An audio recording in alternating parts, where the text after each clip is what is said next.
Kristi, Okay. welcome. Thank you. Yeah, thanks for joining us. Yeah. So we talked a little bit before the podcast. I like prequels. I like people's origin stories. So before we dive into some of the real estate stuff, I want to cover the origin story. So where'd you grow up? Severna Park. Were you just really? 10 minutes north of Annapolis. Oh my here God. in Maryland. Okay. What was family life like? My parents bought the house when I was 1. They're still in it. Oh my God. So it was good. It was went to local schools, public schools, and grew up on the water. So I spent a lot of time on the dock as a kid, just enjoying the water and sailing and crabbing and all that has. Where in Severna Park? Manhattan Beach. Okay, yeah. On the border of Arnold and Severna Park. Like you look across the creek and it was Arnold, and we were on the Severna Park side. That's awesome. Dividing creek and up a big hill. So anytime we're going boating, my brother and I were the totes up and down. We were like the escalator for them, all the heavy gear and drinks. And hey, we forgot this. Can you go run up? And like, okay. Yeah, you're the go. So we're in good shape. Yeah. Yeah, that's awesome. That's awesome. Was it just you and your brother, or do you have more siblings? Just me and my brother. He's 2 years younger. Okay. Yeah, and we listen to music. Like I can verbatim remember the U2 Joshua Tree album. We would play it over and over again. The tapes, you listen to it at the end. You have to flip it out, put it back in, press play again. Yep. We did that for hours. Because I'm young that I don't remember. I remember growing up with cassette tapes, and then it migrated to the CDs. And my parents, like all of our cars and stuff growing up, you could still plug in the tape deck, and like I was like, dude, this is like I understand that A side, B side, and it was so I feel you there. Tapes back then too. Exactly, exactly. But where'd you go to high school? Did you end up going to Severna Park? Severna Park High School. Okay. Yeah. My mom taught at Broadneck. So my brother and I had the option to go to either school. Yeah. We're both like, do we want to go where our mom is teaching, or we want to go somewhere else? So we were like, Severna Park. That's a good point. Yeah. Good point. Were you guys into like extracurricular stuff there? Because Severna Park is big on it now. It is, yeah. I was a nerd, so I played stand-up bass, the big one. Hell yeah. In the orchestra, and I did ballet. That was like my big two things. So I was a complete nerd, and my brother was percussionist. There were a lot of our house was the band house. Yeah. So my dad played stand-up bass too, and my brother's percussion, and they both thrive, and they still do it to this day, and they can play by ear, and they're just awesome. That's so cool. So everyone would come to our house because we also had a piano. Yep. So we had all the heavy equipment, so they would come and jam in the basement. That's so awesome. So that was a lot of growing up. It was a lot of music.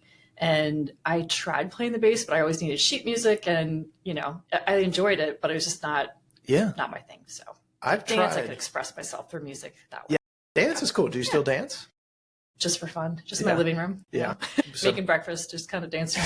Well, my kids are big into the ballet stuff right now. And they're younger. They're 7, 4. My 2-year-old, who the hell knows what he's going to be doing.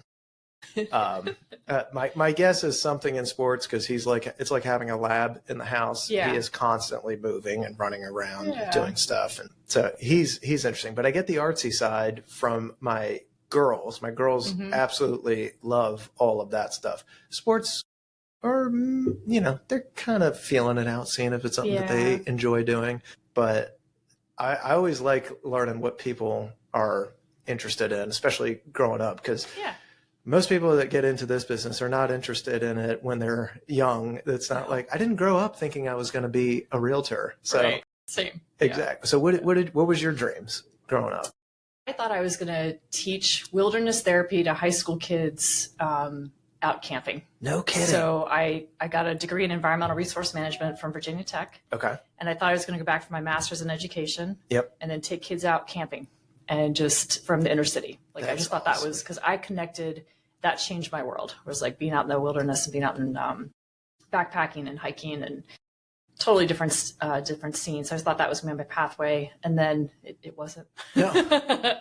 Yeah. So, that kind of stuff is so cool though. Like it's something that I didn't do enough of as a kid, and something as I'm getting older, I want to do a lot more of, because we're so connected to these devices and stuff all the time that it just feels like that seems like a necessary way to disconnect and just get back to get out and hike. Exactly. Yeah. And I know that's so cool. So what What was life at Tech like? We got a few Hokies in our life. I know. I loved it. I haven't been back, which is weird, right? But because most people are like diehard Hokies. Oh yeah.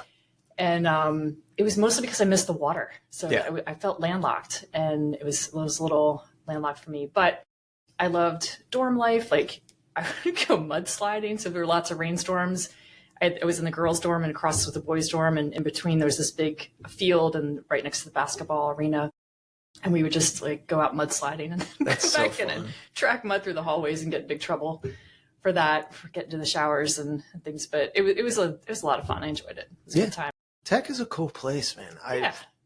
Blacksburg is kind of like in the middle of nowhere. It is. It really is. Strictly a college town when I was there. Yeah. Still is. I don't think much has changed. I mean, JMU is close enough. Did you guys like ever go out to other colleges and stuff? Yes, we go to Radford. I had two friends who went to Radford, which is just 20 minutes away.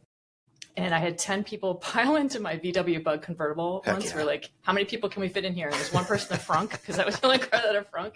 So it was fun times. But yeah, we went to UVA a lot. I had another friend who had good friends at UVA. And anytime I passed James Madison driving to school, I was like, if I went here, I would be at school. There was another 3-hour drive past that. So I was a little envious, but yeah, it was good. Yeah, up and down the corridor of 81. It's a pretty scenic drive. I just did it last week. A lot of sheep out there, a lot of cows out there. It's 100%. So you graduate Tech, and then what do you do right after that? Got into AmeriCorps. Okay. So it's like a domestic version of the Peace Corps in the United States. So I did that for 2 years. I was running a volunteer center. Or I was doing a volunteer program for Chesapeake Children's Museum, which is still around to this day. Oh, yeah, it is. Debbie Wood was my first real boss, and absolutely still love her, adore her to this day. And so I created their volunteer program. Okay. And that was it was called Volunteer Maryland. So we created volunteer programs for different nonprofits all over the state. And then the second year, I was asked to stay on in a leadership role and oversee other folks creating volunteer programs around. So I did like a women's shelter, after school program, Habitat for Humanity spots. So just lots of different nonprofits. That's really cool. And I fell in love with that. And I found this innovative volunteer center called Hands on Baltimore. So I went straight into that right out of AmeriCorps and did their volunteer program. So they were in Baltimore City, and we had a menu for each month we put up. We'd have these folks who would lead volunteer projects that we would train.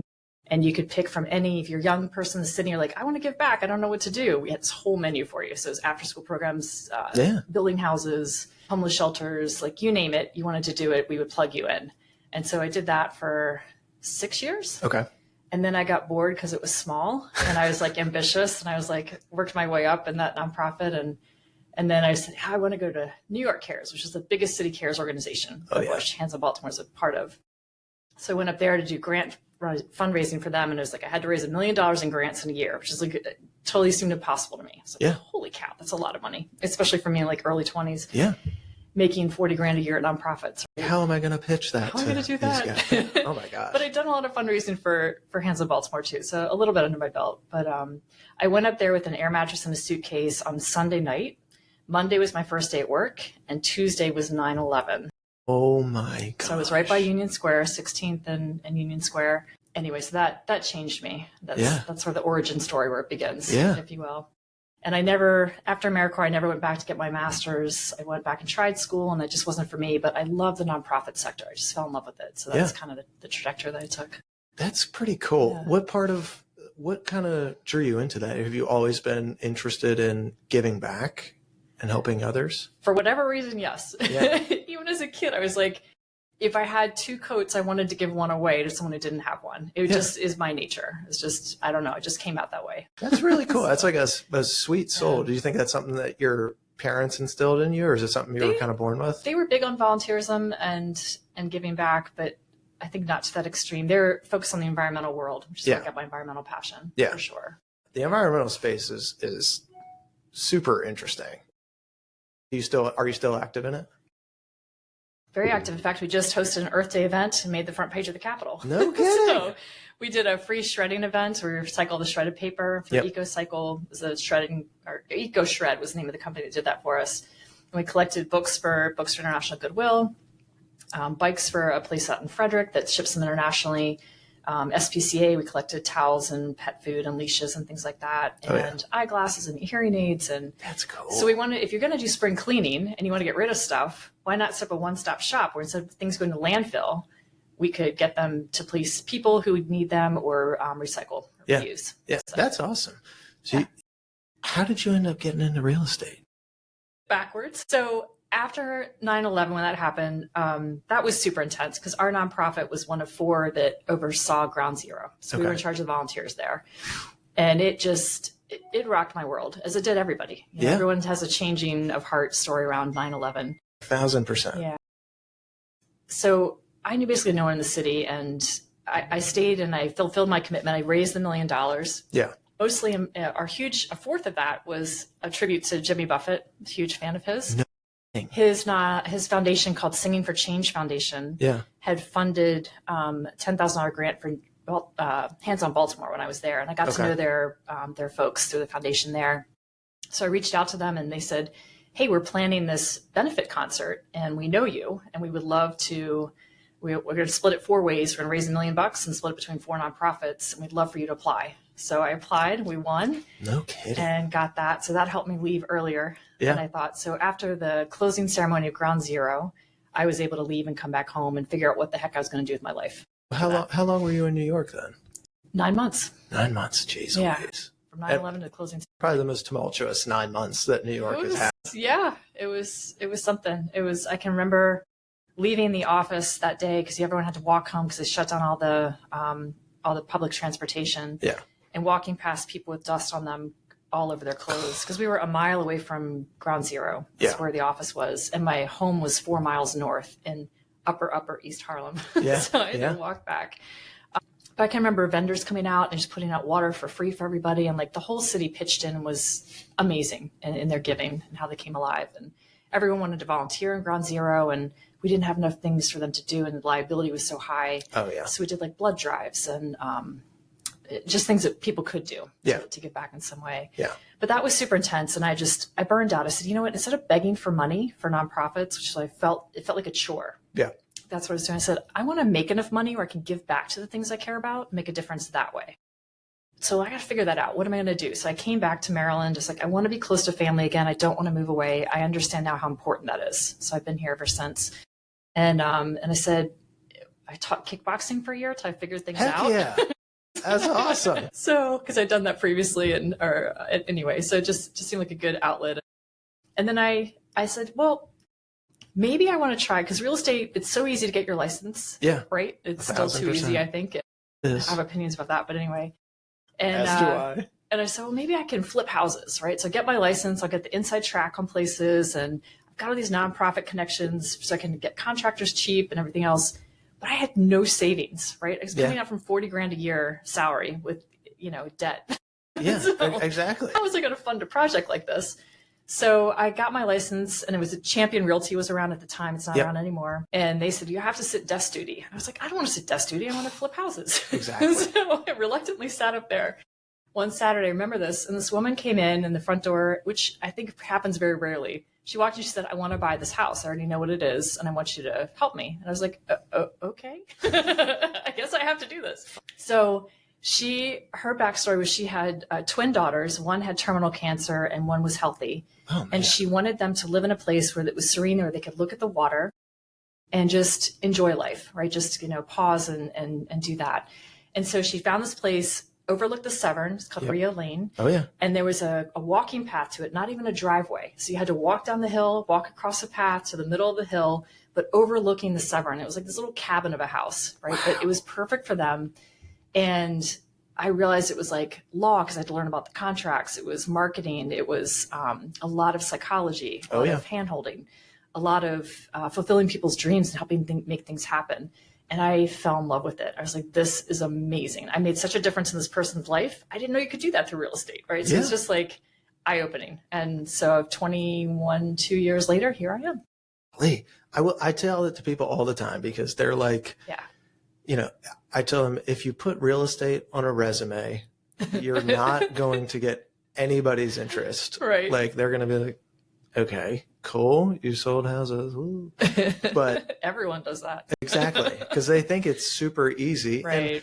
I get it. Like sometimes it can be, but every once in a while, yeah. There are so many different aspects to a deal, and there's so many different aspects to running that kind of business. Right. You have a lead generation component of it. Like, how am I relationship building? How am I getting my name out there to make sure that people know that I'm available to them if they want to make a life change? That they remember you in that moment. Exactly. Yes.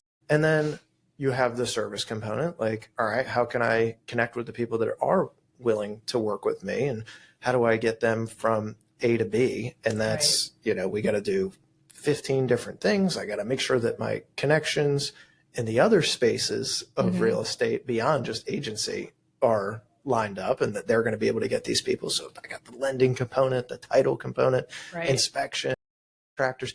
There's a million different things. And then you have like the contract piece. None of us are attorneys. Right. And these are contracts written by attorneys, and we have to study them to make sure that we know what we're doing so that we don't mess something up so that they are in, dire straits because we forgot to dot an I or cross a T in a contract. And it's incredibly challenging. And then on top of all of that, you have the psychological component to it, which is half of it. Is seriously. I mean, many times I feel like a psychiatrist, and sometimes, I mean, every agent that's been in it long enough has stories where they've had clients get far too personal with what's going on in their life, and sometimes it's great, and you feel some commonalities, like, oh my gosh, and it can be eye-opening, like, gosh, people are actually going through this, that, and the other, and I never really thought about that, but maybe you can use that experience when you have another client that is going through something similar and be like, hey, I've actually dealt with something like this before, and here's what we did.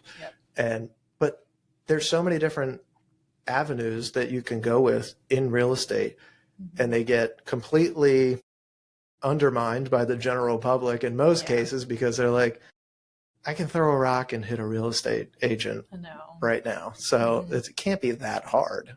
And it's like, well, it's not that hard to get into it, but to do it well is hard because there are so many different aspects of it that people don't account for. And dealing with people is probably the most challenging, but your experience in nonprofit is probably pretty good for dealing with challenging situations, I would assume. Yes. Yeah. So was that was the first deal that you had, was the Rio Lane one? Yes. Oh my gosh. Yes. So how do you follow up on that? I don't know. But I knew that when it could be that way, that would be amazing. Yeah. And I actually got into the business because I thought real estate would be okay because Jean Andrews, I don't know if you know her. Yep. She was like the agent when I was growing up. Oh yeah. And she was my parents' agent, and my parents for a long time thought they were going to move and never moved. So she literally took them to see, I would say, hundreds of houses over a span of 10 years. They never moved. They're still in the same house. Yes. Right? So, yes. But she was so patient with them and educative and just amazing with them, right? And I think the psychology part was a lot of it, right? Oh, yeah. Just like, making sure it was the right thing for them or not. And I was like, if real estate could be done that way, maybe it's not so bad. Maybe it's not the used car salesman that I thought it was way back when. And it's still Jean's a mentor to me still to this day. So that's cool. Yeah. She's still out there doing stuff. And she's doing really well. Yeah. But I always am attracted to the agents that handle things professionally and with grace, and they have some kind of like human level to it where they don't like, clearly it's a business, but they don't operate like some cutthroat stuff that you see on television, because that's not really how it should be. And it's not really how it doesn't have to be that way. Exactly. Right? So to have a team-based culture, if you will, with agents are my favorite transactions for sure, with the agent side, because you can do that and still stand up for your client and still do best by them. Yes. And be collaborative and brainstorm ideas of how to make the best solution for everybody. Exactly. Right? Where everyone's winning instead of one person's dominating, the other person feels horrible. As soon as you fall out of love, and Jean taught me this, that's when people start to look for outs and they look at the contract intensely and so forth. So if you can keep that from happening and keep everyone moving forward, as long as you're representing them in the best way possible, that to me is a secret sauce of being really good in this business. Totally. I know you're that same way. And we've done several transactions together and really enjoyed them. Yeah. Well, I feel like that's the best way to do it. When somebody comes to you and they say they want something and they have a goal in mind, then, okay, great. Well, let's see how we can do that. And you don't have to be combative in order to get to that place. It can be something that works for everybody. Yeah. And I mean, the name of this podcast is Dealmakers because I like making deals. And there is like, I do kind of waffle sometimes on, we have a fiduciary responsibility, right? We have to represent the clients in the best way possible. But at the same time, we have to eat as well. We have to run a business and make sure that we have our bills paid too. So how do you balance that? Sometimes it's difficult because you'll get clients that are, like you said, they've fallen out of love, or they're fallen out of, maybe not with the house, but maybe with the process. And then they start getting overly stressed and looking for outs and one way or another. And the smallest thing becomes this mountain that seems insurmountable to them.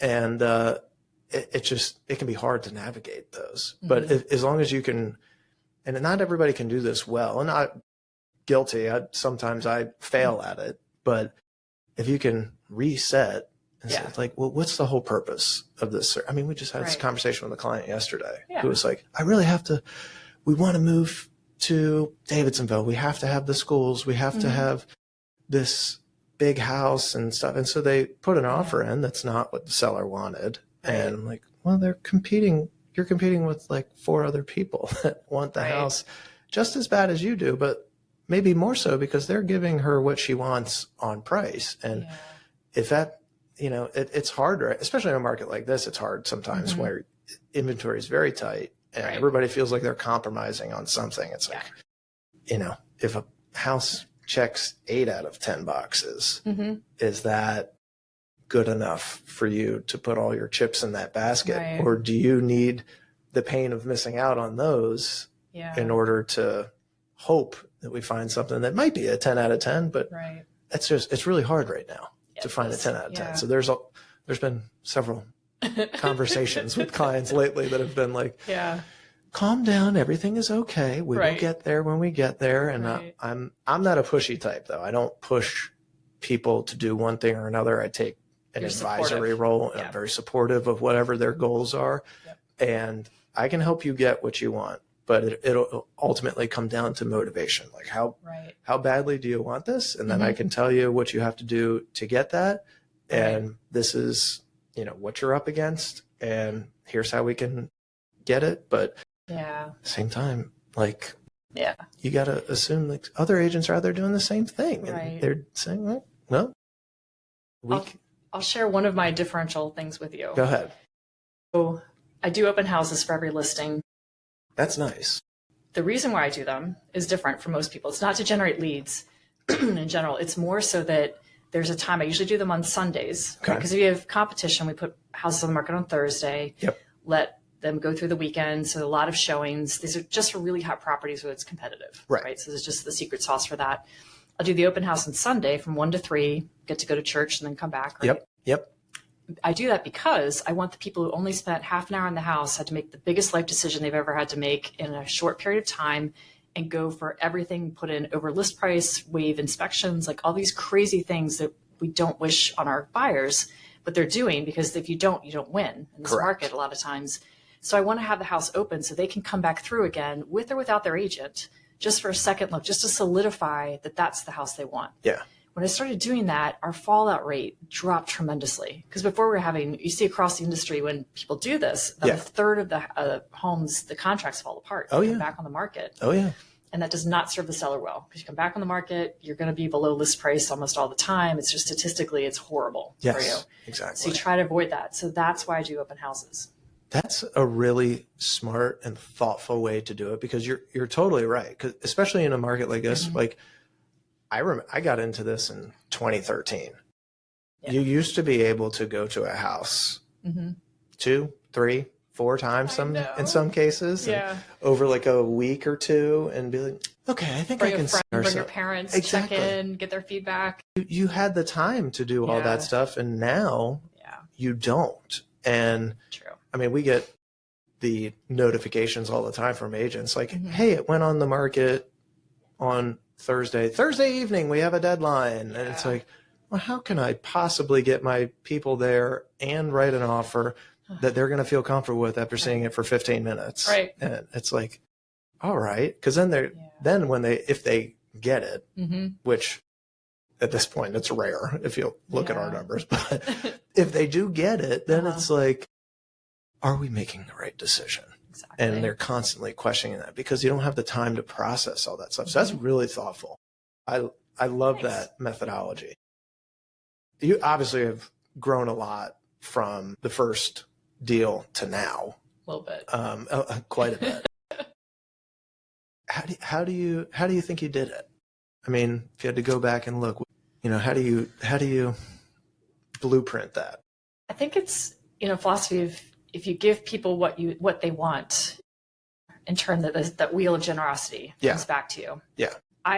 Since my 3rd year in the business, I haven't, knock on wood, had to worry about, except for 2009 when the market crashed. Right. I haven't had to worry about paying my mortgage or trying to make a deal go through because I have bills to pay. Right. So I've always had this, and I think I praise the Lord above for that. Always had that for me. And I think it's just because I focus on them as opposed to focusing on myself. Yes. And I network a lot, and I'm a connector by trade. So when I meet somebody and I know that they would benefit by knowing someone, or they could do more deals together outside of my industry, but just the two of them, I connect them and they remember that. Like, that's that circle of generosity again. So then who are they going to think of when they think real estate, right? So I do this gratitude happy hour once a quarter with all my business providers. That's part of this. And we send it out to about 50 folks whether it's a landscaper or the guy who repairs the windows, or title company lenders are easy, right? Easy ones, financial planner, estate attorney, like all these people, pull them together, house cleaner, just so many things that industries that we tangent with, and pull them together and say, hey, about 12 to 20 of them will show up at any given time for happy hour. We'll just say, hey, go around the circle and say who everybody is. And I'll say, this is so-and-so, this is what they've done for me, what they mean to me, and the quality of their business. I give a little validation. And then I say, and you need to meet so-and-so across the table because I think you guys would really connect and maybe be able to help each other with your own businesses, right? That's cool. I do that once a quarter. And that group has consistently been like 8 to 10 million a year in business for me. So that pays my mortgage right there, right? And then all the other ancillary things that we do and networks that I'm in and other things built on top of that. So networking and connecting is how I don't worry about money. Do you think the nonprofit stuff helped with that? Because it kind of early on got your feet wet with reaching out and meeting people and the fundraising aspect of it? Probably. Yeah.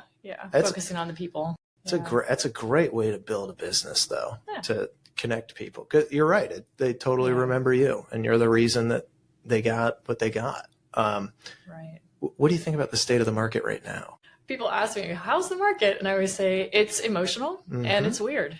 It is. And I think that captures it. So anytime there's a shift in markets, things don't make sense. So some things that you think a house you put on the market or a buyer that you're working with, you think the house will go right away for competitive offers. It has in the past to be a slam dunk. It'll sit. You're like, what is going on? And then one that you thought would never sell sells in an instant, right? And so you have this weird dichotomy of things going on. That's when things are shifting. And I think the higher end, we're seeing that a lot more right now because people whose net worth and is tied to the stock market, it's a little wonky. Now, right? So it's going all over the place, ping-ponging, bouncing. About 70% of the population craves stability. So when you rock their stability, they tend to just pull back and say, let me just take a pause. Let me just see where this lands, and then I can make my life decisions again. So I think that's part of, there's some people who have to move, so it's causing some things to move right away. And other people are taking a pause, especially that 800 and above price point, especially in the multi-millions. I think we're seeing more and more of that sit than otherwise.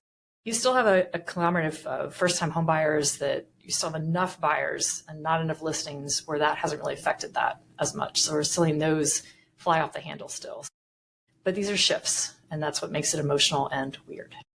I gotta say, I second that. That's seeing the same thing on our end with it's particularly the last 3 months. It's just, it's been, and it's hard to educate clients on that because it's like, these are a lot of things that are out of our control. Yeah. And I have no idea what the impact is going to be long term, but I can tell you, like, what's happening on a day-to-day basis. I can't really predict what's going to happen next week at this point because there's 10 news stories an hour that come out that are like, well, this is shifting and this is happening. And then it's, well, now construction costs has gone up because of tariffs and all this. And you're like, I don't know. I just know that if this is the house that you want, and sometimes I have to like dumb it down and focus only on the day-to-day stuff because it's too hard to predict at this point, like what the future is going to be.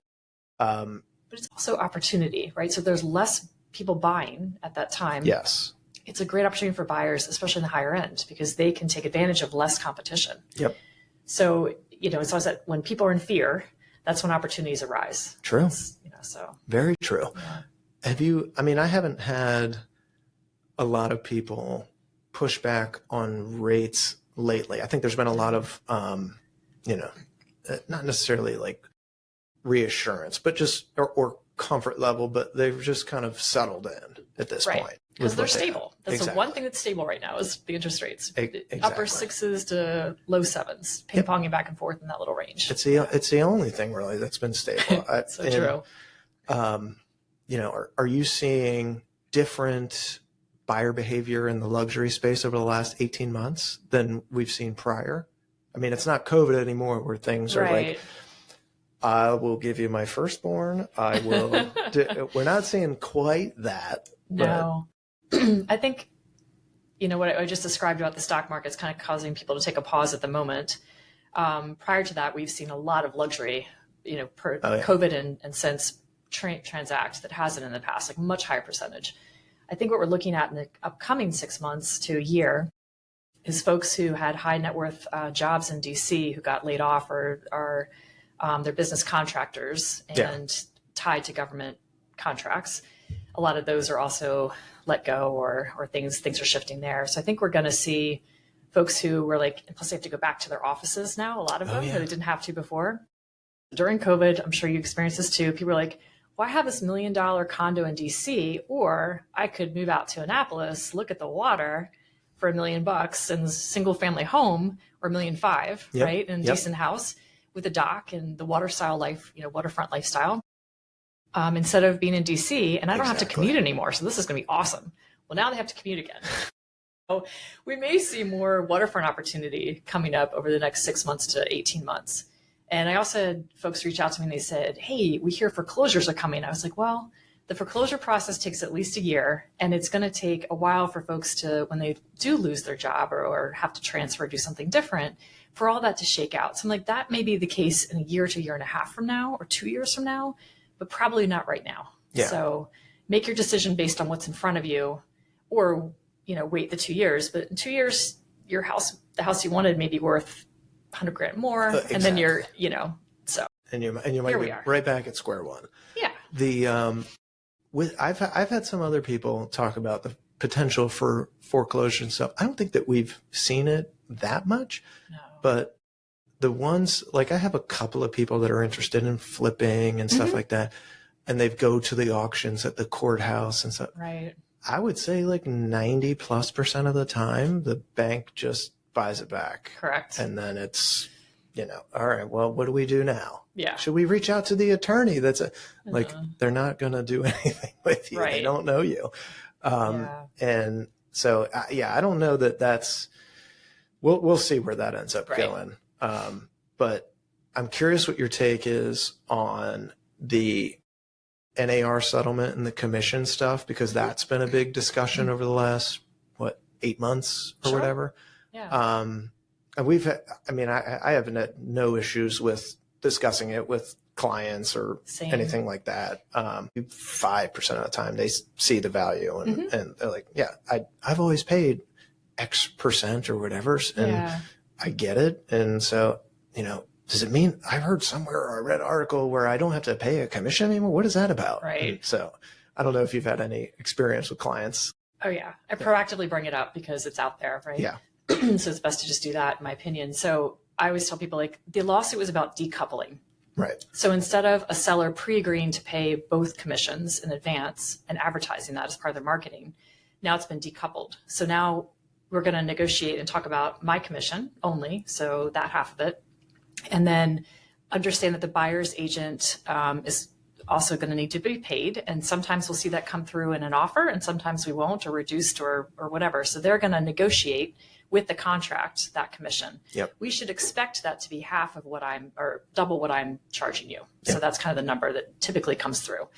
And so I always say it's based on the net number to you. So no matter how it comes in, like if the buyer's agent's not charging commission, their offer is probably going to be less, right? So it's really, it washes out in the numbers. So when I present things to you, I'm going to present them as apples to apples. So if this one doesn't take a commission, it's the equivalent of this to the next one, right? So we can make a decision based on net number to you, as opposed to sales price and no commission or reduced commission, right? So as long as you don't have an ego about commission, we're going to look at the net number. And I don't say ego to them, right? But between us, that's sometimes what it is. Sometimes it is. Because they've been told they don't have to pay commission. Like, you don't have to. It's decoupled, but it's going to come through as part of one of the terms of the contract that we're receiving for buyers. I put a pretty similar argument out there, and I like to get out ahead of it too, because inevitably I know it's going to be a question that comes up. Right. But I say, look, like, you can sell your house yourself. You can buy a house yourself. It's not usually recommended, but you don't need an agent or a broker to do the stuff for you. Let's put it in another term. If you have experience in building and you know exactly what you're doing, you could build your own house, and you can go out and get the permits, and you can get the supplies, and you can do the labor. But if you don't have that time, the money, or the experience in doing that, you hire somebody to do that. That's the same thing here. You just have to think of us like a contractor. It's basically what we are. We're an investment. So they're investing in us, both sellers and buyers, to get them the best representation. Exactly. The best deal in the end. Exactly. And so most of the time, if I put it that way, they're like, oh yeah, you're right. I mean, I don't want to do any of that stuff.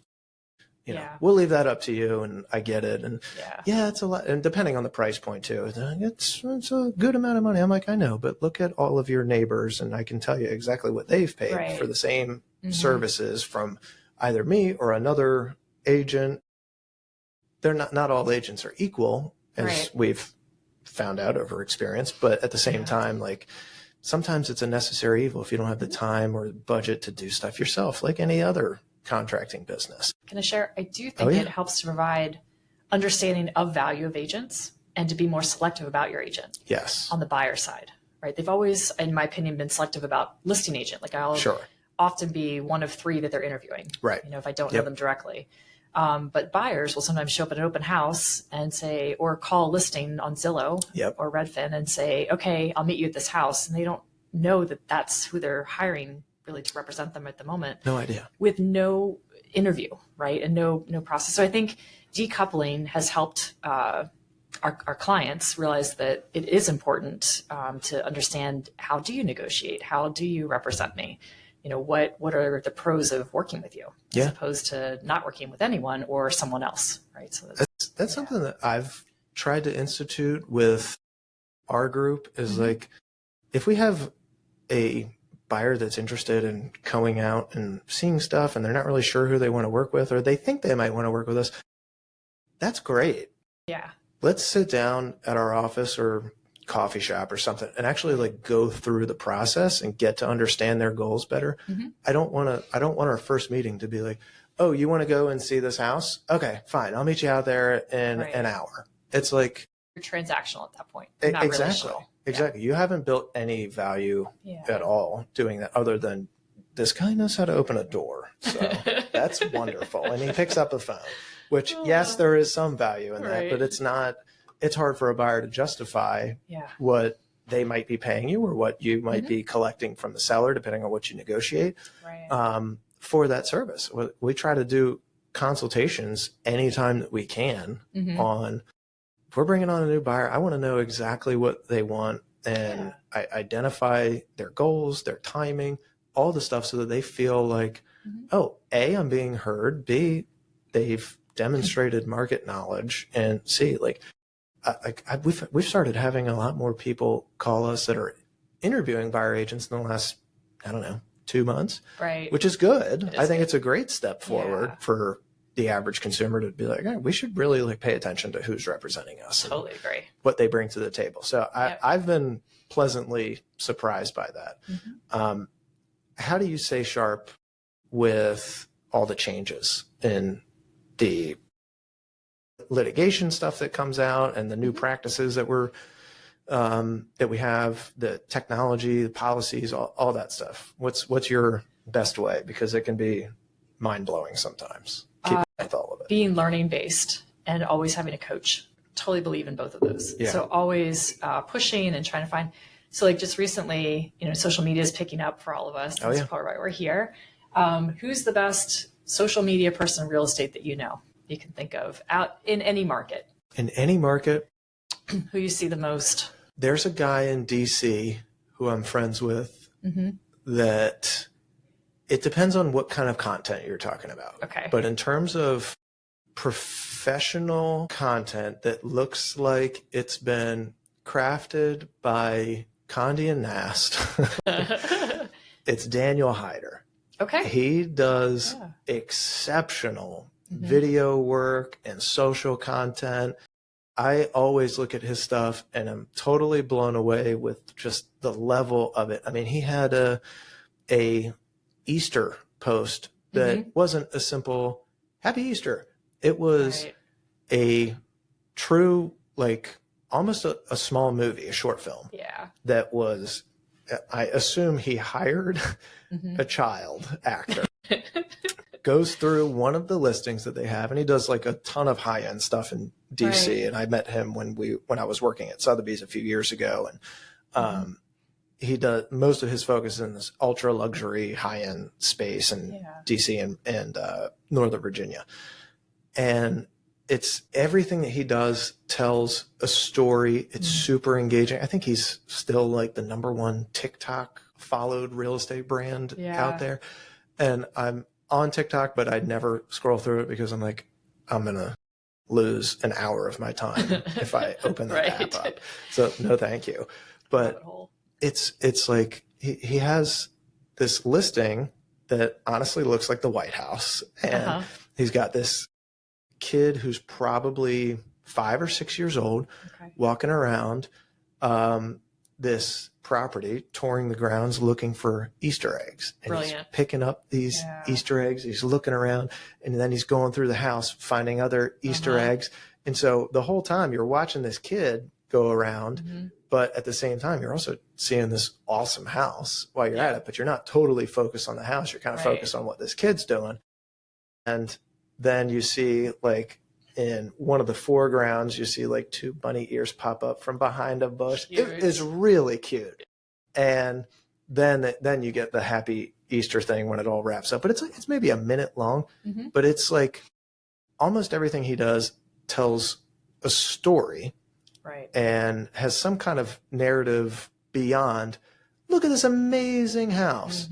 It is saying that, but it's also got something else with it. Now he goes like overboard on hiring actors and bringing in luxury vehicles for every listing. Like it's way over the top, but it's like that in terms of like professional production, that's the best that I see. But there's also other agents that their content is more,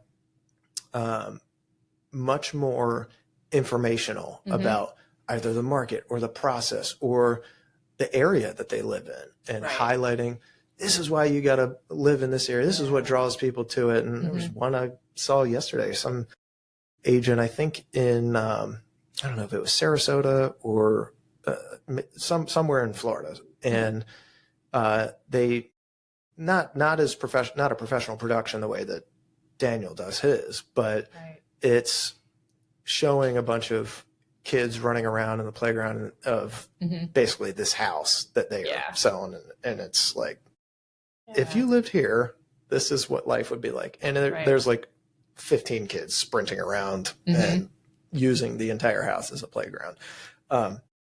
But that kind of stuff is always attractive to me because I don't do that. Right. I do the podcast. Yay for me. It's my fun way to get stuff out there on social, but I do find like there's so many different avenues that you can take on social beyond just look at this pretty house, because I think that stuff is cool, but doesn't really attract every single buyer to it. It's like, all right, cool. I know you're in real estate. Next. And they continue swiping. I like the informational stuff that tells you about lifestyle, tells you about a neighborhood specifically, or why people are drawn to a certain location. I like backstories. If there's like a really cool historic house or something that's just like, oh, did you know that Oprah owned this house? Like something like that. It's like, okay, you've got my attention. I'm interested. Well, in Annapolis, it's Thomas Jefferson or someone else, right? So it's like a historical figure. Exactly. A lot of that. Exactly. Yeah. So who do you follow that you like? So this is going back probably 2 years. Ryan Serhant. Was like number one social media guy that I paid attention to, and he started coaching. So I was one of the first 500 students. That's cool. So I've been to a bunch of things with them. But his secret sauce, he said, people like to go shopping with friends. Yes. So if they feel like they know you through your social media, that's the secret sauce. So then they already know what's going on in your life. They know your personality. They know how you're going to represent them. Yep. They've already picked you. You just have to show up. And then that's so true. Right. And so what you're doing here with the podcast is just exactly that. Like people are getting to know you just by talking with me, what your values are. Yeah. Right. So, and how you negotiate and how you represent buyers and how you care about that. Yep. That's huge. So you're doing. No, I love that because I love Serhant. I think his stuff is so engaging. He's great in front of a camera too. Oh yeah. I mean, that's his passion, right? Yes. He always wanted to be an actor. So he is in his element. He is in his element at all times, but he's done something with his brokerage that I think is really cool and super unique. He's taken that passion that he has for real estate and acting and then he's created his own like TV shows off of it. Some of them are on Netflix and Bravo, but he's also got shows that are like just like on his website. It's through his media arm of his company, but it'll be like this show is listed, and he has his different agents take him on tours through their cool penthouse properties, whatever they have listed there, or a nice brownstone in Brooklyn. And then he just has like different ideas for stuff. He's always creative with the content that he puts out there, but I have some of his books up there on the show. Yeah. I've always liked his stuff because it's different. Yeah. And he is a really engaging personality. He's a good storyteller too. Very good at it. Let's story believes in that. And that kind of stuff is like, that resonates. And it's a great way for people to get to know him without knowing him. But they feel like they do know him when they pick up the phone and call or shoot him an email like, hey, Ryan, we don't know each other, but I'm kind of looking for a place or we have a place that we'd be interested in selling. So and I don't think I'm as photogenic or camera friendly as Ryan is. So, I have a face for radio. And so I'm like, you know what? The podcast, that'll be a good starter for me. We're going to try that. He taught me a technique too. He said, when you're looking at the camera and you're talking right into it, I used to see a million people on the other side and get super nervous. Yes. Right. Or even 1,000 people, right? Just, whoever, it's probably two, but well, it makes me so nervous. Like I trip up my words and I'm like, I have to redo it. And it was taking 3 hours to do like 30 seconds. But he said, when you're looking at your camera, he said, look at your best friend and talk to your best friend. And that's how you build relationship. And that's how people get to know you. That's good advice. And that's your comfort level, right? So when I'm talking to my best friend, I'm going to act differently and have different, posture and body style and everything else. And then what I'm like real life, right? Yes, and I'm like with my friends. And it's not a front. Do you want to be my friend, right? Do you want to work with friends to go shopping for your house? That's so cool. Yeah. That's great advice. Yeah. Back to some of the real estate stuff. Yep. Are you seeing any trends that you're kind of watching closely, either as opportunities or red flags out there right now? I'm always watching days on market and number of listings. So watching the absorption rate, if you will. So, because I think that's a big tell as to where we are. And another technique I use is it's not so much watching, but it's making phone calls and finding out. So if I have a listing coming up this weekend that's in the 400 price point, it's a little single family house, who else has sold one of those in our county fairly recently in a similar area? I call that agent and I say, how many contracts did you get? Or how many showings did you get? How many people didn't get the house who are still out there? Yeah. That's how I base my pricing and my marketing around that information. That's really thoughtful.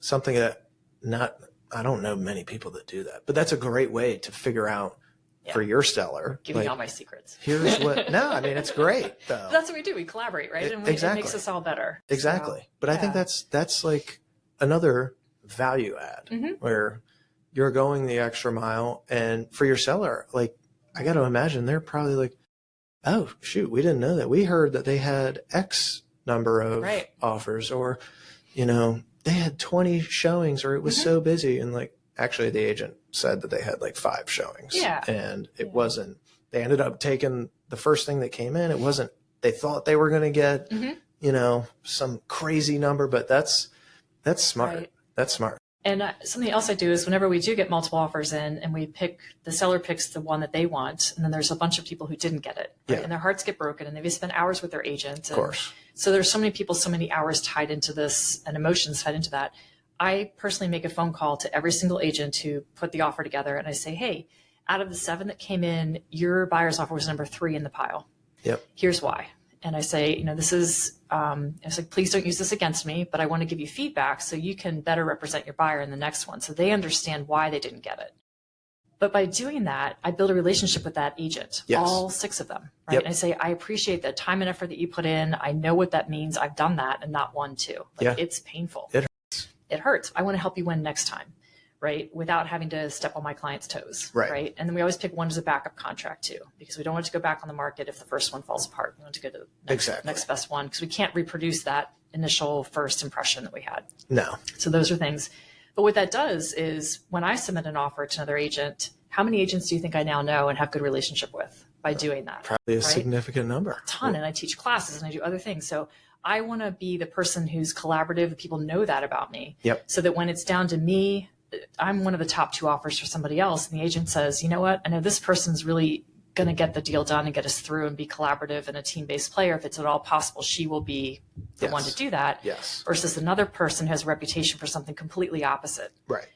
I want you, I'm going to steer you, not steering, right? But I suggest, my professional opinion is that this would be the more concrete offer to go with. And the other one, if they're apples to apples. Right? 1,000%. That's something that we talk about with our sellers. Like, if we're lucky enough to have multiple offers and 2 offers are essentially identical, right? We're going to lean towards the person that I know, that I have a good relationship with, that I have confidence is going to get you to the finish line, right? So that you can ultimately sell the house and get your goal and move on to whatever you're moving on to. If there's the unknown, or if it's 2 unknowns, you know, so be it. But then you trust the seller to go with their gut on whatever decision they want to make. But that's something that I think you probably had a lot of influence on me with that starting out, more than you probably realize, is that like, the collaborative nature of it. And like, I plan on doing this for a long time, and relationships do matter, and being able to have conversations, even when they're tough and you don't want to. And some agents don't take bad news very well. Right. But I feel like that's the right move. It's the right thing. And sometimes the right thing is the hard thing. Right. And it doesn't feel good. And it's better than somebody sending you a showing time notification. Like, all right, well, we went with another one. Thanks so much. It's like, right. Yeah. Okay. Well, that's frustrating. Tell me why, so that I can educate. Right. If I can't educate, then my people are going to be sitting there like, okay, cool. So what do we do next time? Right. Like, sometimes they know that they didn't put their best foot forward. Right. Not every time. Different. Yeah. But I want to be able to tell them, this is, I can't tell you everything that they did, but this is what they went with. And here's where we could have improved on our offer if that was one that you guys wanted to go all in on. Right. And, you know, this is the feedback from them. But that's so powerful. Do you think you're doing anything different today than you were maybe 2 or 3 years ago? Or focusing more on processes or, more on relationships?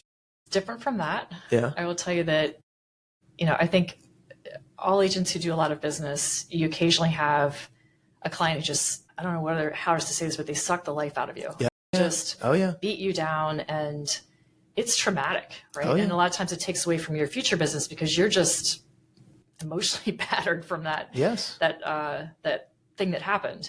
And the more educated you get, the rarer that is. Right. But what really clicked and started making that completely different for me is, and you're going to think I'm maybe out there with this, but I will literally sit in my car before I meet either a seller or a buyer for the first time, and I will pray to God for protection. I'll say, if this is meant to be, if I'm supposed to, if I can represent them and this is part of your plan, then absolutely I'm all on board. I'm in.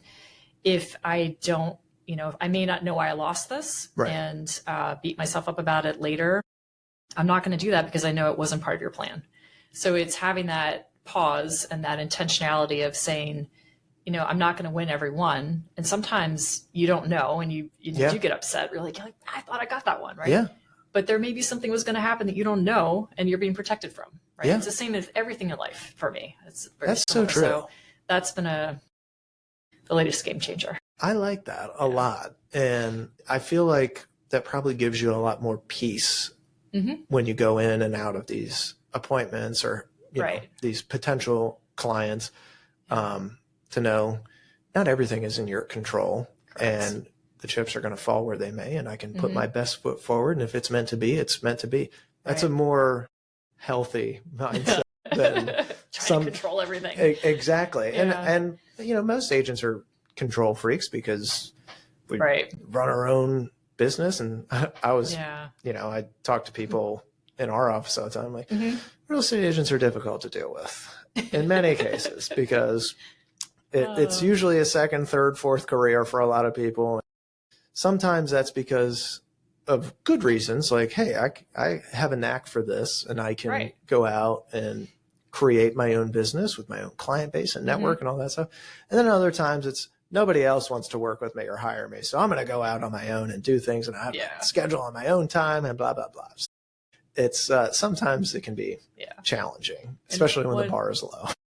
And one other faith-based thing that I've done too is when things go wonky and they're out of our control, like we haven't done it, but it's affecting the transaction of everyone's emotions. Yeah. And they look at you, and sometimes people will get angry and direct their anger at you. I'm like, my response to that is, I'm so flattered that you think I'm God, but I'm not.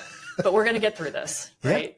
You got a good captain. We're going to land the plane. Yeah. It's just a little bumpy, but just hang in there. That's a good way to put it too. Because honestly, like, we do catch the brunt of the frustration or stuff. Sometimes. And that's like, part of that's our job is like, we're the face of it. And sometimes, any transaction's like the leg of a chair. You got 4 legs on the chair. You need all of them to work in order for it to work out. If one of them slips, then the chair falls over.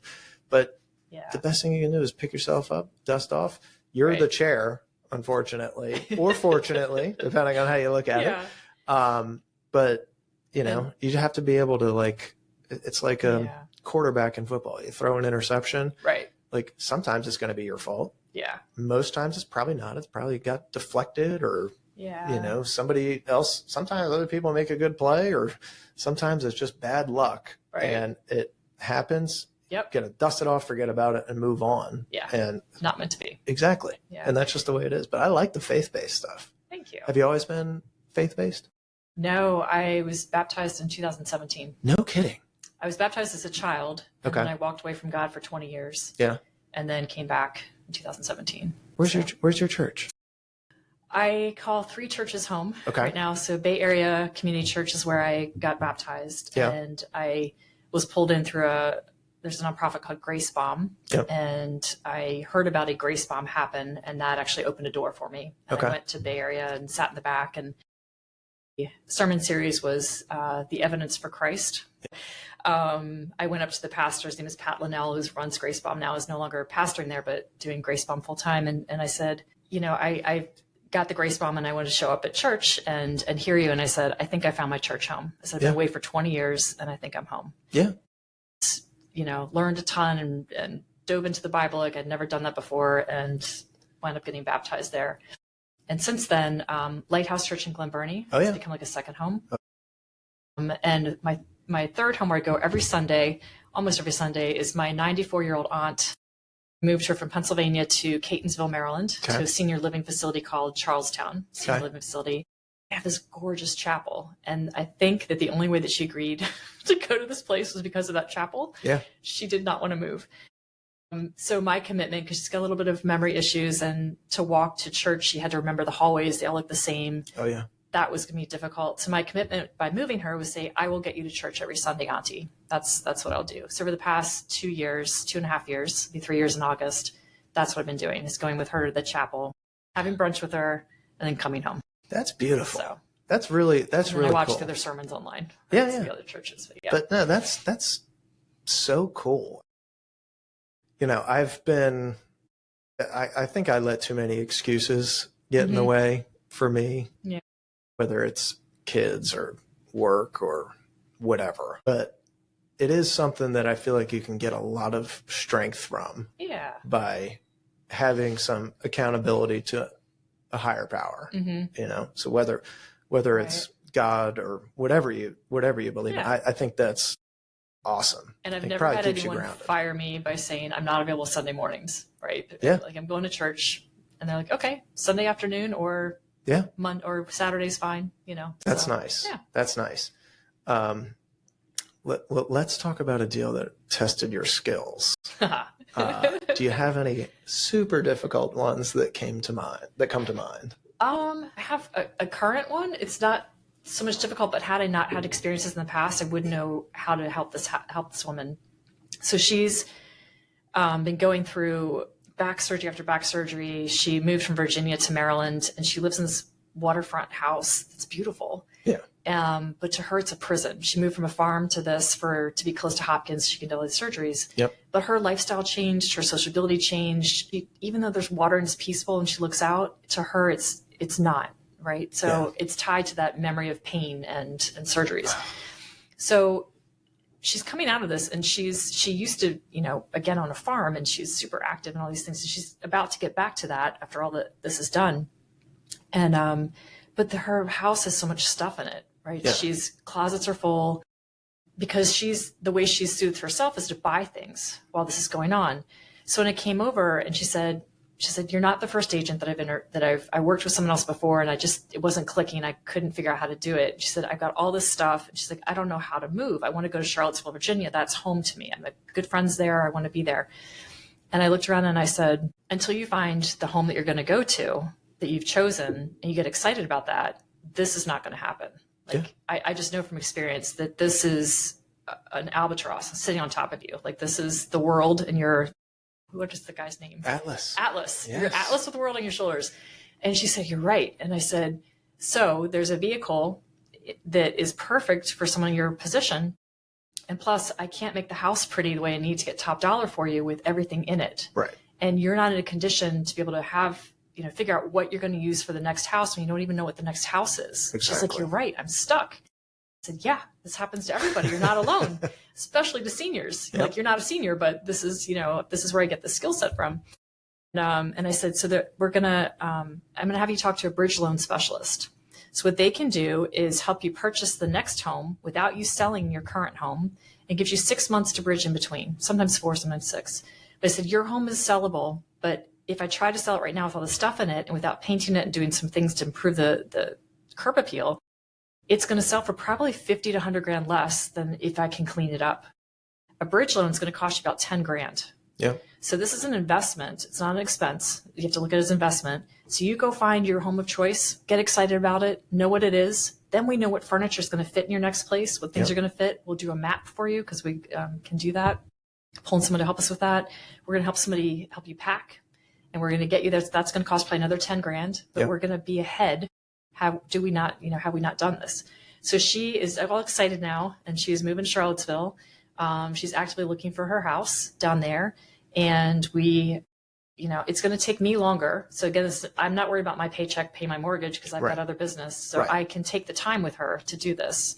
And that's, a blessing. So as soon as she finds her house, we'll do the map. We'll figure out what she's taking. That makes it so much easier to figure out what to do with the rest. So much easier. Right. And then she can move, take the stuff she's taking, let me take care of the rest, get the house spruced up, get it on the market, and get her bridge loan paid off and be ahead way more and she's not stuck anymore. Right. So I'm so thankful for having gone through some experiences in the past and learning about this through COVID, right? I had to get ingenuitive or get some ingenuity to do this. So anyway, that's really, I mean, she's probably thinking you are her savior at this point because you did all the stuff that most people wouldn't I'm going do. to. Yeah. But like most people wouldn't be willing to have that hard conversation and they would say, let's take the listing. We can probably do this, that, and the other. But she's not feeling good about it at that point because she doesn't have the next spot to go to. It comes back to the motivation piece of it. And like if she doesn't have anything to look forward to and this is a drag on her, then she's going to be, ostrich with the head in the sand kind of. And, that's really smart. You've had, you've had a lot of success in the Lux space. What's the most expensive piece of real estate that you've sold? $3.5 million in the Downs last year. Oh yeah. God, that house is awesome. It was an awesome house. It was an awesome house. That was a big move too. And that took 2.5 years to come to fruition. Oh my God. So I handheld and walked through that too.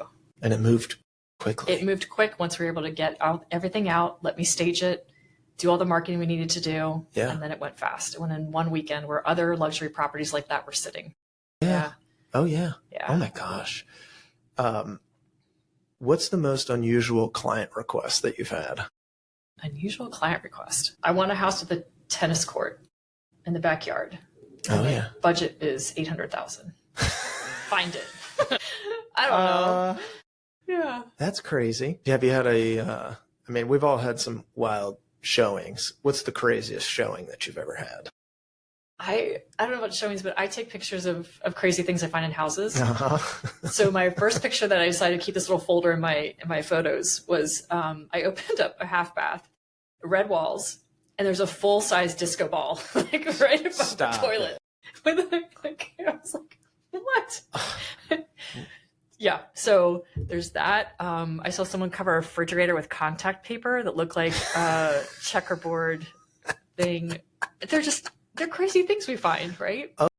In homes. So I just it's fun for me to keep this little album of entertainment. It's very voyeuristic going into other people's houses and seeing how they live.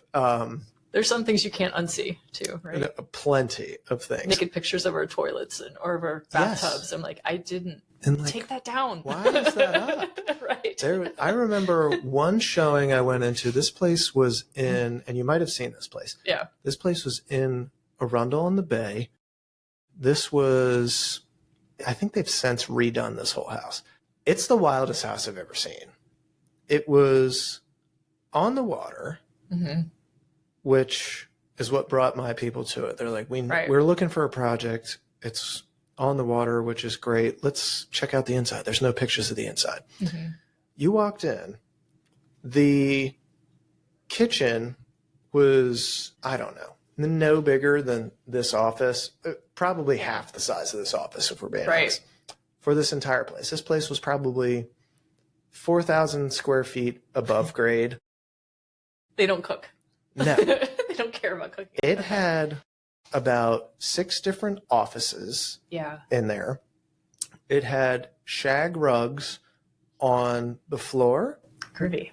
On the ceiling. Wow.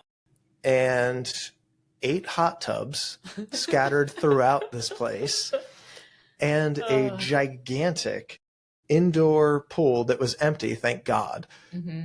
Might have been like 12 feet deep. It was. I did not see this house, and I'm glad I did. I'm telling you, it's the weird, and the ceiling height was like 7 feet. It was the most bizarre house I have ever seen. Yeah. It was like, it wasn't even, there was no concept to this. It was like somebody kept adding on to this place.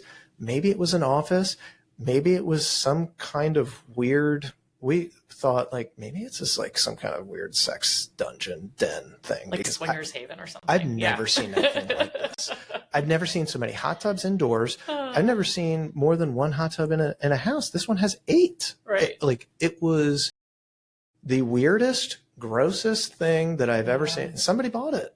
And I think it might have been a builder that was looking to like essentially tear it down and build new. But easily the strangest thing I've ever seen. And I've seen some other houses. I have like one set of clients who I love dearly who they love doing projects. Yeah. And anywhere around Annapolis, they're in Baltimore now, and they renovated a place up there, and they'll probably stay up there for the kids for the foreseeable future. But that they would try to target places that they're like, Shane, we need not only a place that needs work, it's got to have a creepy basement. I'm like, why is this? And they're like, for some reason we're attracted to and they were young, they're like my age, but they're like, the place had bonus points if it had a room that was like, they would call it a murder room.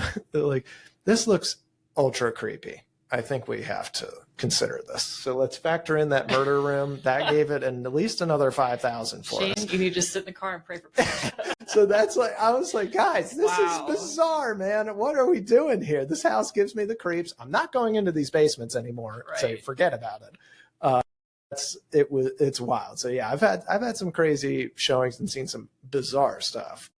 Yeah.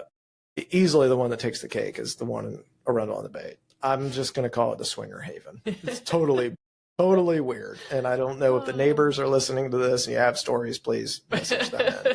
Do you have any guilty pleasures? Cheese. Yes. I'm a cheese. Any kind. Fanatic, any cheese. Like if you're like, what's your last meal? I'd be like, really good cheeses. Cheese. Maybe a little wine. Cheese. Yeah. What's the best piece of advice that you've ever received? It can be real estate or life. Okay, that's a good question. I think it would be, and this is something I learned fairly recently, is to love unconditionally, not conditionally. Yeah. To love and be loved in that way. It's the best advice. That's great. Because when it all boils down, it's all about love and relationships in the end. If you weren't in real estate, what would you be doing? I'd be a nonprofit world again. Yeah? Yeah. I serve on several boards, and I do tons of volunteer work and support a lot of causes. Yeah. So, yeah. That's what I do. I leverage real estate so that I can continue to do that. That's awesome. Earn a good living, get back to the things I care about. So that's come to fruition. That's really cool. One book, podcast, or film that you think every deal maker, whether they're an agent, entrepreneur, or whatever, should read, listen to, or watch? The Carpenter by John Gordon. Okay. You like it? I do. Yeah. I do. How about where can people find you and they want to connect with you? On all the social media platforms. Yeah. Every single one of them. LinkedIn, Instagram, and Facebook for sure. Those are the 3 that we hit the most. Working on YouTube. That's this year. Yep. So focus for that.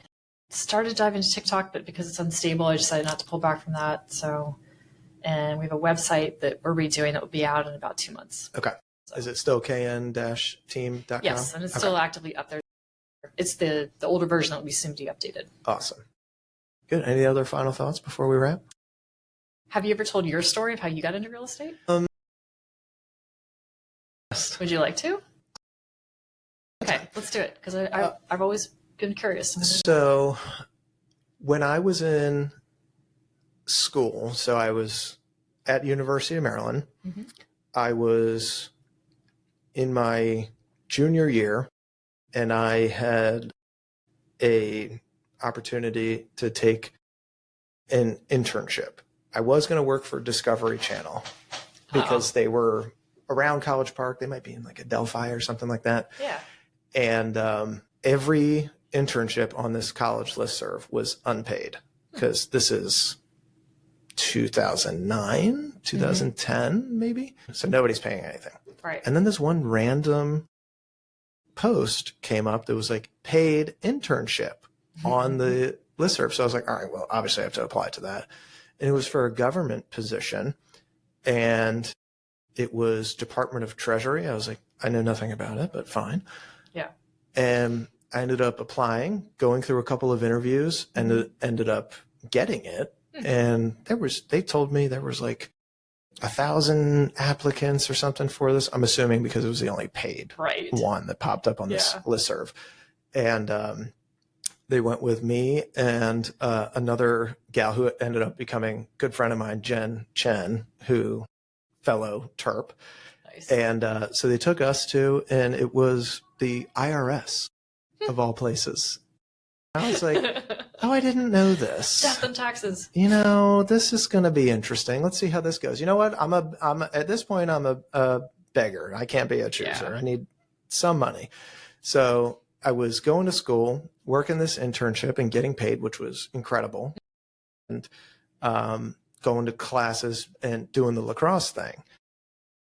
So it was a pretty packed schedule. And I continued that through my senior year. And then when I graduated, they offered me the job full time, and I took it because I knew it, and it was, paid, which was lovely. Yes. And B, like none of my other friends, like some of them way smarter than me and business school graduates and all this stuff, they couldn't find a job. Nobody was hiring. They wanted an entry-level position with 5 years of experience. And it's like, well, we just graduated, so how can we have that? And so I took this job and stayed with it for maybe a year and a half. And sometime in 2013, I was like, I just can't do this. Somebody made a comment to me at work one day. They're like, you are so smart. And I was like, lie, but thank you. And they're like, you're going to be running this place one day. And I remember like sitting in the Cube farm that was in the New Carrollton situation. And I was like, I just don't think that that's where I want to be in my life. I don't think I want to do that. And the government has like great work-life balance for most positions in government, not all. Right. And a ton of security and great benefits. And it's got its place. But I just, at that point, when somebody made that comment to me, I just said, I want to do something else with my life. And I don't know what it is, but I want to try while I'm young before it's too late to pick up something new. And so I put in my 2 weeks notice. I started without telling my wife. That did not go over well. It was just something I felt strongly about. I was like, I don't know what I'm going to do, but I know that I can't do this forever. And if I'm going to take the leap, I got to do it now. Right. And so I ended up starting a lacrosse club, and it was at first based around just training young lacrosse players. Okay. And it was something I started in like my mom's kitchen, basically. Yeah. And we started with 0 families, and just through, my contacts in the lacrosse space and my friends that were gracious enough to help me coach and run this thing, we ended up after like a year and a half with like 400 families working with us. And then we started club teams and taking kids to tournaments. It's like, I'm not doing anything super different than what other clubs are doing. It's just how we did it was a little differently. And I tried to keep coaches young guys and not dads. It was a formula that on paper was genius. Executing it was very difficult when you're 23 and you're relying on other 20, 21, 22, 23-year-olds to show up on time and do the right things. I probably ran that for 3 years before I closed the doors on it. And I had all these plans to like, we can run camps, we can do tournaments, we can do all this stuff. And that was kind of like getting my feet wet in the entrepreneurial world. And at the same time, I was like, well, I'm not making any money doing this, but that really wasn't my goal with it, was to make money. I've never been like, I want to live well, but I don't have this burning desire to be the richest guy alive or anything like that. So it was like, I took a personality test and they were like, well, with your marketing degree and with your, sort of business kind of background, maybe you should think about real estate. And so I met with a couple of different brokers, and Kathy Brooks is actually the person that got me into real estate. She was like, I think you'd be great at this. And I was like, okay. Then I was so naive, and I was like, so obviously I'm going to get my license, and people are going to be lining up outside to list their homes with me and help me and, you know, use me to buy their houses. And so I remember for the first like 3 months, I'm just sitting there on the computer and knocking out a bunch of social stuff like most people new in real estate do now. We're like, showing houses today. And it just like, I was like, man, there is nobody that is like lining up to work with me. This is going to be tough, isn't it? I might have to like pivot here and actually get aggressive with reaching out to people. And this is, you know, the end of back half 2013. So I did like the door knocking thing and the cold call thing, and couldn't do that now. I think most people would be like, first off, unless you're Amazon or some kind of Uber Eats or whatever, do not come to my door. That's a no for me. But that's how I got started in it. It's totally different now. And I did it kind of on a whim, but I've always been like fascinated with architecture. Honestly, when I went to school, I went there to Maryland. Maryland's got a pretty cool architecture school and program. I wanted to do that, and it didn't align with the practice schedule that we had for lacrosse. And so the coach was like, I mean, you can do it. You're just not going to be on the team. And I was like, well, hang on now. That's lacrosse is more important. I'm kind of majoring in lacrosse above all else here. I don't know how that's going to translate in life skills, but you know what? We'll figure this out. I'll pivot. I'll find something else. And then I ended up landing on marketing because I could not get through the business school with like the accounting and the finance classes put me to sleep. Couldn't do them. They just did not speak to me. Some people have a very numbers oriented brain, and they're like, this is just easy to me. It's just a ledger here and I can do it. It was not for me. And so I was like, I'm going to the marketing school because I like that. I like, you know, coming up with ideas and being creative.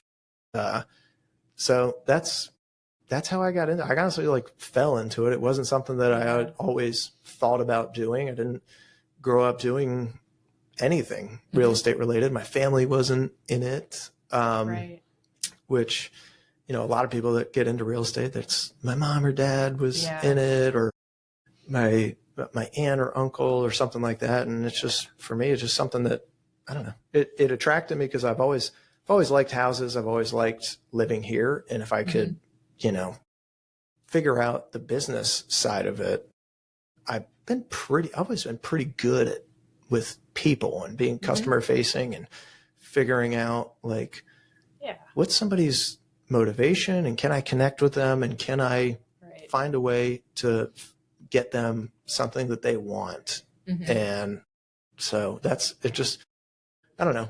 I'm sure I'd be a lot richer if I was more cutthroat. I can tell you that, but I'm not. I just, you would. I don't know. Maybe it would be for a short run. It depends how you define richer too. Yeah, that's true. That's true. And so I've always been fascinated with properties and architecture and all that stuff, but I also love the marketing piece and the people facing element. Conversely, it's, you know, the people also frustrate me the most. So it's like, it's a little give and take there, but you're so good with people. Well, you really are. Sometimes. I think your secret sauce too. Whether you think it or not. When you meet you automatically trust you, right? Like, you know, I know you got my back. I know I can trust you. I know we're also going to have a good time as we're looking at houses or doing things. Yeah. I think, you know, all those they're important.